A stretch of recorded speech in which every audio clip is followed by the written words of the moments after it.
네, 지난 2022년 1월 11일 시공 중이던 광주 화정 아이파크가 무너지면서 노동자 6명이 숨지고 1명이 크게 다치는 사고가 있었죠. 자, 당시 수사기관에서는 공사 과정에서 구조진단 없이 공법이 임의 변경됐고 통발이와 지지대 설치가 미흡한 상황에서 콘크리트의 품질 관리가 부실했다는 점을 지적하며 전형적인 인재라고 규정을 했었습니다. 자, 업무상 과실치사 혐의 등으로 기소된 화정 아이파크 책임자 17명과 회사 법인 3곳 등 피고인에 대한 결심 공판이 오늘 열렸는데요. 책임자 처벌 재판이 시작된 지 실로 2년 6개월 만입니다. 자, 오늘 이슈판에서는 조선익 참여자치 21 공동대표 연결해서 이번 재판 진행 과정, 앞으로 우리 지역사회에 어떠한 관심을 가져야 할지 함께 이야기 나눠보겠습니다. 조선익 공동대표 연결돼 있습니다. 대표님 안녕하십니까? 네, 안녕하십니까? 자, 2022년 1월, 그러니까 지금으로부터 한 2년여 전인데요. 자, 당시 사고 발생 과정을 다시 한번 되뇌어 볼까요? 네, 그 당시 2021년 1월 11일 제 기억으로는 주간에 그 사고가 발생을 한 걸로 알고 있는데요. 이게 광주에 있는 광천 터미널 바로 옆에서 지금 짓고 있는 대형 건설사 아파트가 지금 붕괴되는 거를 여러 시민이 목격을 했습니다. 그래서 그 당시에 그 건설 중인 아파트의 외벽이 무너지면서 이제 상당히 이제 충격에 휩싸였는데, 당연히 이제 공사 중이었기 때문에 결론적으로 6명의 노동자가 숨지고 1명이 다쳤던 사고로 상당히 충격적이었고, 더 충격적이었던 거는 이제 해당 사고가 발생한 아파트 건설사가 HD 현산인데, 현산은 이제 21년도 6월 달에 학동 철거 현장 붕괴 사고와도 관련이 있는 업체였어요. 그래서 업체 자체가 대형 건설사이기도 하지만 그 전년도에 또 사고가 발생한 업체였기 때문에 이게 아주 80년대나 70년대에 볼 법한 사고가 발생을 해서 많은 시민들과 국민들이 되게 충격을 받았던 사건으로 기억을 하고 있습니다. 네. 자, 붕괴 사고 직후에 정명규 현대산업개발 회장이 광주시청을 직접 찾아서 대국민 사과를 했던 기억도 있습니다만, 당시 말씀하신 것처럼 학동 참사 당시에도 같은 계열사에서 이제 이 사고가 일어나면서 굉장히 논란이 됐었는데요. 당시 시민 대책위 차원에서 현산에 대한 건설업 면허까지 취소하라 이런 요구하시지 않습니까? 어떻게 되는지 우리 국민들이 많이 궁금해합니다. 네, 그 당시에는 국민들과 저희 시민사회에서 현산에 대한 강력한 제재를 좀 해달라고 많은 요구를 했고, 이제 많은 언론사에서도 또 다뤄주셨는데요. 실제로는 이게 서울시에서 8개월의 영업정지 처분만 좀 약하게 했죠. 근데 영업처분에 대해서도 현산이 가처분 신청을 통해서 영업정지 취소 소송에 지금 진행 중에 있습니다. 그래서 지금 확정적인 처분이 내려졌다고 할 수는 없고, 지금 처분 권한을 가지고 있는 지금 집행부에서도 판결의 결과를 보고 이제 재차 처분을 어떻게 할 건지 결정을 할 걸로 보입니다. 네, 좀 이 부분에 대해서는 좀 법원에서 최종 확정 판결이 나오기 전이죠. 현재까지는요. 네, 아직은 오늘 결심 공판이니까 그렇죠. 그 결과는 아직은 확인이 안 되고 있습니다. 자, 현산이 지난 2021년 학동 건물 붕괴 사고에서도 솜방망이 처분을 받았는데, 더욱 참 아이러니한 것은 현산이 당시 이제 특별 근로감독 이후에 1,430여만 원의 이제 과태료 처분을 받는데 그쳤는데, 이걸 보니까요, 하청업체보다 과태료가 더 낮게 처분이 됐더라고요. 이걸 어떻게 봐야 할까요, 국민들은요? 그러니까 우리나라 지금 아파트 건설 현장의 사업 구조가 지금 이제 하청에게 되게 책임을 많이 부담하는 구조로 돼 있기 때문에 실제로 이제 우리가 브랜드 아파트 대형 건설사 대형 회사의 아파트를 구매한다고 하지만 실제 그 아파트를 짓는 회사들은 저희가 알지도 못하고 듣지도 못하는 회사들이 짓고 있는 거죠. 그러다 보니까 이제 행정기관에서는 실제 그 일을 하는 업체에게 과태료를 이제 할 수밖에 없는 측면이 있고요. 그 다음에 실제로 그 브랜드를 가지고 아파트를 판매하는 현산에 대해서는 과태료 처분이 이제 상대적으로 적고, 그 다음에 적은 걸 떠나서 일단 금액 자체도 저희가 납득하기 힘든 정도의 아주 적은 금액이죠. 그래서 대형 건설사 회사에서 1,400이든 2,000이든 1억이든 그게 얼마나 본인들에게 큰 돈으로 이해가 되겠습니까? 그러니까 그거는 안 지켜도 과태료만 내면 되는 거 아니냐라는 인식이 깔릴 수밖에 없는 것입니다. 네. 자, 오늘 광주 화정 아이파크 책임자들의 를 대상으로 한 이제 재판이 시작된 지 2년 6개월여 만에 결심 공판이 마무리가 됐습니다. 모든 이제 재판 절차가 종료가 됐고 앞으로 선고만 남은 상황인데, 이 재판 과정 어떻게 지켜보셨습니까? 그 뭐 재판 과정은 이제 우리 시민들이나 국민들이 보기에는 당연히 뭐 호응하기는 힘들어요. 왜 그러냐면 지금 현산에서는 가영건설에게 책임을 계속 돌리는 주장과 논리를 피는 거고, 가영건설은 또 현대에 책임이 있다라고 서로 책임에 대해서 본인들 책임이 아니라고 하는 상황으로 계속 재판을 하다가 지금까지 온 거거든요. 예. 그래서 물론 본인들의 뭐 다툼에서 누가 직접적인 그 인재 원인이 있냐라는 것도 중요하겠지만, 국민들이나 시민들 입장에서 봤을 때는 책임을 누군가한테 떠넘기는 과정으로 보여지기 때문에 당연히 뭐 좋게 볼 리가 없고요. 특히 네. 현상 같은 경우는 그 1년 전에도 광주에서 큰 사고를 지금 발생시켰잖아요. 뭐 어떻게 보면 지금 광주에 엄청난 트라우마를 지금 준 회사이거든요. 예, 그래서 그런 재판 과정이 좀 신속하게 끝나려면 뭐 현산이나 가영건설의 협조, 그 다음에 좀 인정할 건 인정하고 넘어가는 것들이 좀 보여줘야 되는데, 아무래도 본인들 회사의 대표나 간부들이 지금 구형을 받고 있는 상황이니까 이 국민이나 시민들의 입장하고 또 본인들 소송에서 입장은 조금 상당한 차이가 있지 않는가 싶습니다. 네. 자, 수사 과정에서는 이제 수사 과정에서 공사 과정에서 이제 구조 진단 없이 공법이 임의대로 변경이 됐고요. 특히나 이 동바리와 지지대 설치가 굉장히 미흡한 상태에서 콘크리트 타설 작업이 이루어졌다라는 점을 지적하면서 전형적인 인재로 규정을 했습니다.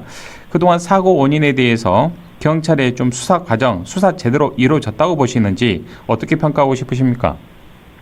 네, 물론 이제 검찰 입장에서는 뭐 본인들 수사력을 동원해서 뭐 조사를 뭐 철저하게 했을 거라고 생각이 합니다. 근데 지금 뭐 콘크리트의 문제로 지금 붕괴된 것이 동바리 이런 부분인데, 이런 것들은 다 공사 기간에 하고 관련이 있는 거 아니겠어요? 그렇죠. 예. 지금 공사 기간을 단축시키려면 이제 그런 것들을 좀 해체하고 뭐 그렇게 공사해야 될 필요성이 당연히 생길 수밖에 없는데, 그거를 이제 현산이나 가영건설이 서로 현산 책임이다, 가연 책임이다 이렇게 뭐 본인들 주장할 수 있겠지만, 이제 시민들이나 국민들 입장에서는 다 알고 있는 그 당사자라고 보여질 수밖에 없거든요. 그래서 검찰도 뭐 누구한테 책임이 있다라고 하는 걸로 접근을 당연히 했겠지만, 모두에게 책임이 있다라는 논리나 주장도 지금 하고 있는 걸로 알고 있습니다. 그래서 이게 그 원청하고 하청 관계에서 뭐 원청 모르고 하청은 알고 그런 관계로 제가 보여지는 않고요. 네. 어찌됐건 공사기간의 단축과 관련이 있는 부분이고, 또 그 당시에 이제 계절적 요인으로도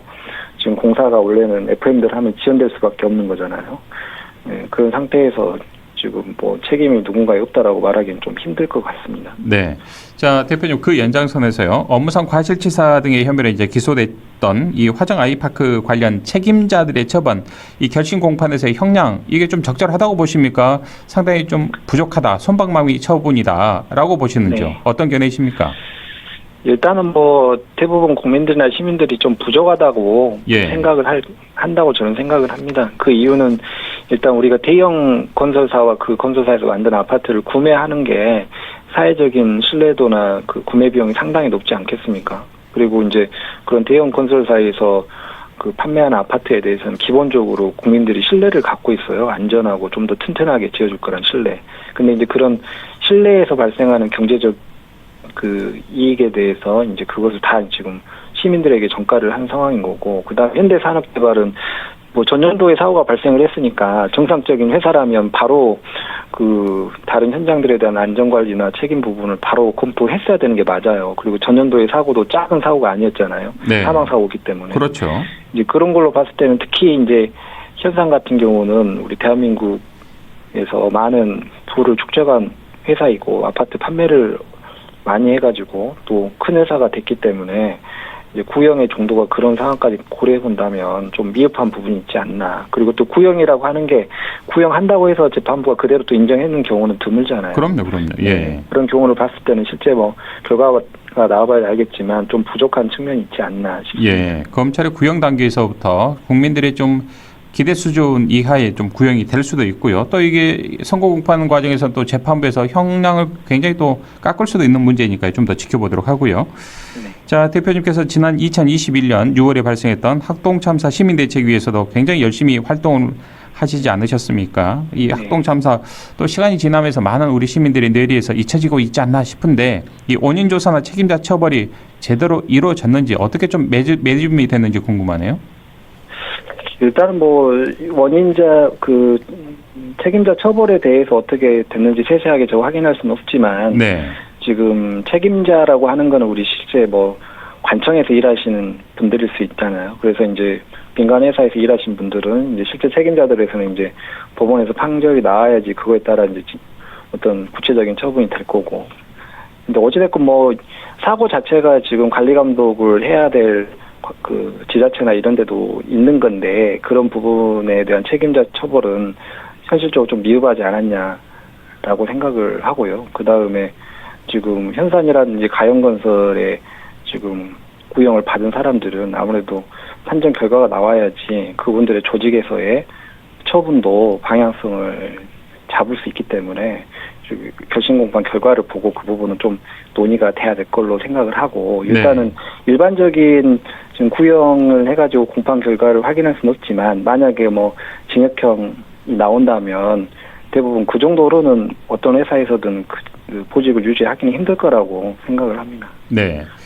자, 지금 청취자 여러분께서는 조선익 참여자치 20일 공동대표와 함께 화정 아이파크 관련자들에 대한 재판 진행 과정 그리고 앞으로 지역사회에 어떤 좀 관심이 필요한지에 대한 이야기 함께 나눠보고 있습니다. 자, 그동안 대표님, 이 사고가 발생한 건설 현장에서의 사고는 불법 하도급 문제 또는 공기를 단축하기 위한 무리한 시공에 대한 그런 문제점이 가장 고질적인 문제점으로 지적이 되고 있는데 이런 사고 이후에 이런 문제점들이 현장에서 좀 조금이나마 개선이 됐는지 모르겠습니다. 어떻습니까? 네, 아무래도 뭐 관할 관청인 서구청 입장에서는 본인들 관리 감독 의무를 더 철저하게 하고 있다라고 입장 발표를 했고 뭐 오늘 다른 언론사 기사에서도 그렇게 나오고 있는 것 같습니다. 그래서 네. 예전보다는 아무래도 안전의식이라든지 아니면 지자체 관리 감독에 대한 책임성이라든지 이런 건 좀 더 높아진 측면이 있고요. 그다음에 중대재해처벌법이 또 시행이 되면서 다른 때보다는 좀 더 안전의식이 높아졌지 않냐라고 생각을 합니다. 근데 지금 원하청 구조에서 아파트 지으면서 가장 사고 발생 이유가 이게 하청으로 가면서 본인들도 수익을 남겨야 하기 때문에 안전관리라든지 인원에 대해서 이제 FM들을 해야 되는데 안 하면서 이제 사고가 발생하는 그렇죠. 경우가 예. 많고, 그다음에 이제 원청 업체에서는 충분한 비용을 또 지급을 해야 하는데 그렇지 않아서 생기는 문제, 그다음에 관리 감독을 잘하지 않아서 생기는 문제이거든요. 그래서 저는 뭐 대한민국의 이런 건설 사고가 이 수건의 사건 때문에 완전히 개선됐다고 생각을 하지는 않아요. 그리고 앞으로도 뭐 수십 년은 걸려야지 우리가 말하는 선진국 수준의 그 안전관리 레벨로 올라갈 수 있다고 생각을 합니다. 그래서 지금 관할 관청이라든지 국가기관이라든지 이런 데서 뭐 1, 2년 철저하게 뭐 관리 감독 해가지고 끝났다 이렇게 할 것이 아니고 계속적으로 이 부분에 좀 투자하고 관심을 많이 가져야 되지 않을까 싶습니다. 네. 자, 다시 화정 아이파크 이야기를 해보죠. 사고가 발생한 화정 아이파크 이제 현산 측에서는 이걸 완전히 철거를 한 다음에 제로 베이스에서 다시 짓겠다, 재시공하겠다 이렇게 약속을 했는데 이 약속 현재 잘 지켜지고 있는지 모르겠습니다. 어떻습니까? 네, 뭐 최초에는 그렇게 이제 이야기를 했는데 그렇죠. 예. 중간에 1층부터 3층까지 상가 건물은 유지를 하고 그다음에 이제 아파트 건물만 철거를 하고 이제 다시 짓겠다라고 합의가 돼가지고 지금 그 철거는 거의 마무리가 됐고 네. 2027년도 경에 이제 원래 예정했던 아파트 건물까지 완공되는 걸로 알고 있습니다. 그래서 어찌됐건 다 뭐 이렇게 허물고 새로 짓면 좋겠지만 예. 그거에 대해서 기다리는 입주민들 입장이나 또 들어가는 비용 부분을 고려한 것 같긴 한데요. 아무래도 뭐 3층까지 유지한다고 해도 찝찝함은 계속 남을 수밖에 없는 것 그렇죠. 같습니다. 예, 그렇군요. 자, 어찌됐든 뭐 당시 현산이 짓고 있는 모든 건축물의 안전 결함 보증 기간이 현재는 10년인데 이걸 뭐 30년으로 늘리겠다 이렇게 약속을 했었었는데 이게 제대로 약속처럼 반영이 되고 있는지 모르겠습니다.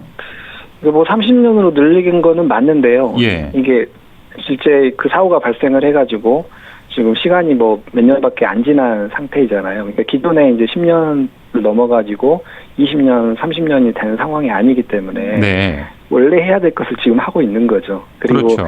우리가 이제 10년이 지나가지고 이 일을 어떻게 다시 바라볼 거면 그때 가서 현산이 말을 바꾸더라도 저희가 사회적으로 어떤 책임을 물을 수 있는지는 확답을 할 수 없기 때문에 현상 네. 입장에서는 지금 뭐 10년에서 30년 늘리겠다 해봤자 예. 좀 30년으로 늘려가지고 생기는 자기들 비용이나 뭐 책임이 늘어난 상황은 아닌 거죠. 일단. 네. 참 이거 어찌 보면요 한편으로는 눈 가리고 아웅 아닌가도 싶어요. 우리가 그러니까 아주 안 있지는 좋게 말해야 되겠습니다. 생각하면 예. 약간의 일석일 수도 있습니다. 그러니까요. 예. 뭐 40년으로 늘린다 손 치더라도 누가 확인하겠습니까? 솔직히 양심적으로 하지 않는다면.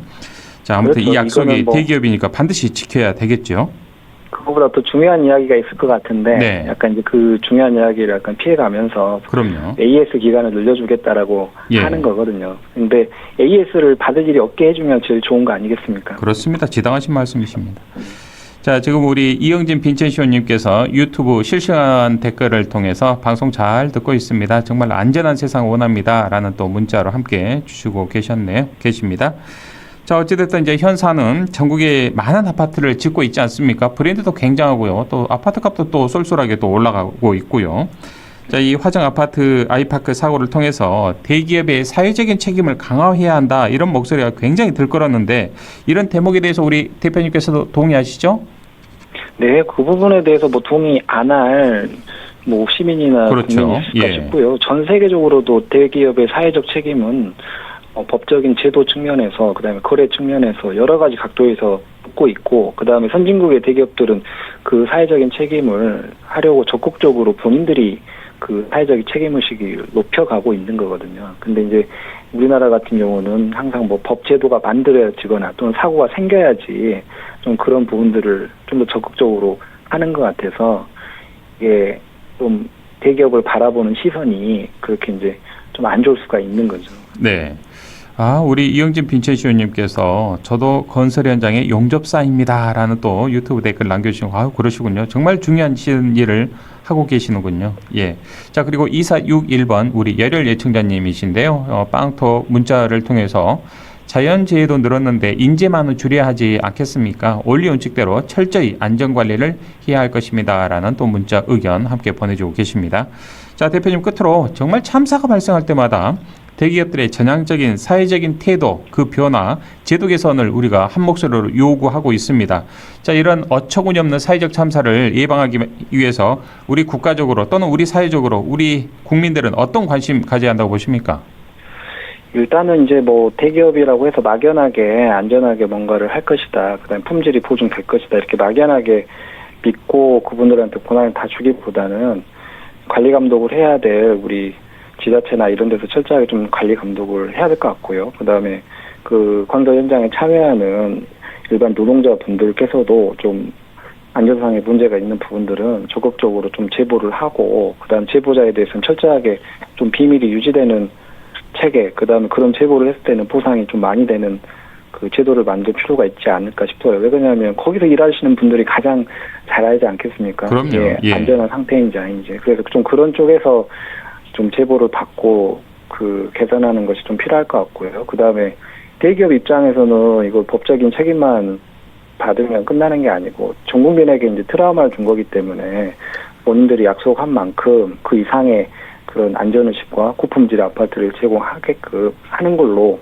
주기적으로 본인들 상태를 객관적인 기관에서 점검받고 그 결과를 국민들에게 좀 알려주는 그런 좀 제도를 만들 필요가 있지 않을까 싶습니다. 네, 알겠습니다. 대표님 오늘 말씀 여기까지 듣겠습니다. 고맙습니다. 네, 감사합니다. 지금까지 조선익 참여자체 21 공동대표와 함께했습니다.